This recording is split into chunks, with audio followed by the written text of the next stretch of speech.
gentlemen. Today I'm going to talk about case study, which about accident that happened in Canada. Well, the accident is about toxic gas buzzing in a manhole. In this case study, we will learn how where this accident exactly happened. Short video that will explain to you how this happened exactly. What are the reasons of this accident, solutions, and the last things, which is recommendations. This accident happened in confined space. Well, confined space, space is fully includes a space that has limited exits and entry, and also it has no existent ventilation of the space. The last thing it has, it's not intended for continuous worker occupancy. This is how confined space looks like. As you see, there is a watchman so he can take care of the guy who is in the confined space. And here, this is the video I'm gonna show you. It's about 2 minutes. It's explained the accident, how it's happened exactly. First, there is a description of the accident. It's accident happened in confined space as well, and it's in Canada, exactly in Ottawa. It's happened in the 12th of April. And let's just watch the video. A supervisor and his 4 workers were engaged to perform cable laying work involving 4 manholes at a work site. Upon arrival, the workers opened manhole A and proceeded to pump water out.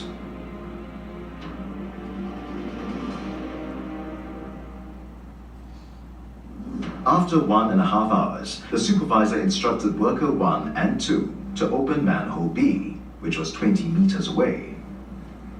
Worker 1 went to the lorry to get a ladder, which he then placed into manhole B. He climbed down the ladder until half his body was inside manhole B. At the same time, worker 4 was inside manhole A, pushing copper cables over to manhole B. After the cable was pulled over from manhole A to B, the supervisor instructed worker 1 and 3 to open manhole C, which was about 40 meters from manhole A. It was now after 6 p.m. and the sky was starting to get dark. Worker 1 went to get a torchlight from the lorry and handed it over to worker 3 as instructed by the supervisor. The supervisor instructed worker 3 to check the number of pipes inside manhole C. The supervisor then left manhole C and headed back to manhole A. Worker 3 checked and confirmed that there were 6 pipes in manhole C. He then went over to manhole A to inform the supervisor. 15 minutes later, worker 1, who was waiting outside manhole C, noticed that a crowd had gathered around manhole A. Worker 1 went over to manhole A and saw 3 of his co-workers lying motionless inside the manhole. He noticed that worker 4 was the furthest away inside the manhole.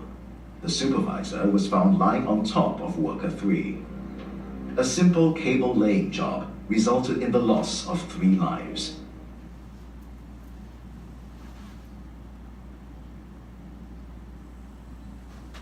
Well, that was the video that shows the accident. What went wrong in the video or this work? First thing, the lack of ventilation. It's always in the confined space. The second thing is accumulation of the toxic gas. Third thing is there is no permit to work. The last thing is the poor of emergency response procedures. This is one of the solutions we find out, me and my team.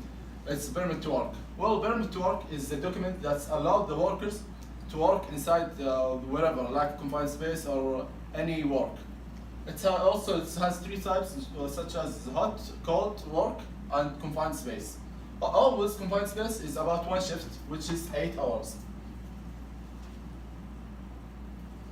The second solution is risk assessment.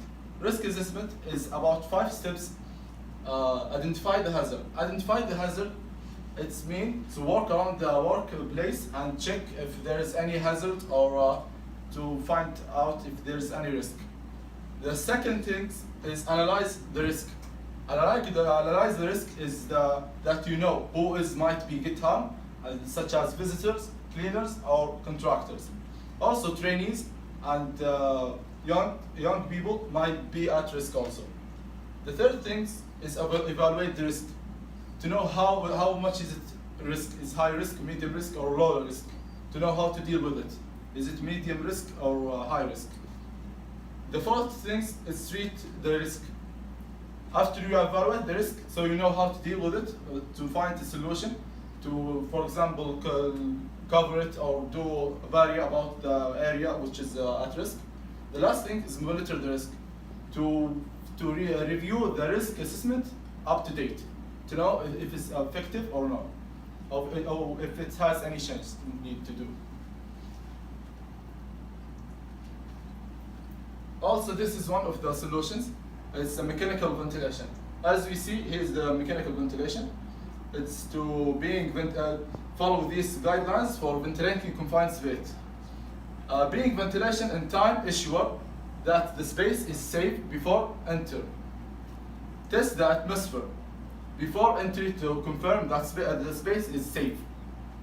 Continue ventilation as long as the space is occupied, or at least until the oxygen are within the safe level. Emergency response plan. Supervisor and workers should be reminded to import how important is the emergency procedure. These accidents happen because of unplanned rescue. Remember that unplanned rescue might be your last. The last thing is the recommendation. They need to ensure that the safety policy is clearly written, to be a suitable format for workers and managers to review and revise operate. Provide a process, safety management program training effort to understand the scope and applications and requirement of this regulation. And that was the end of the presentation. If you have any questions, thank you.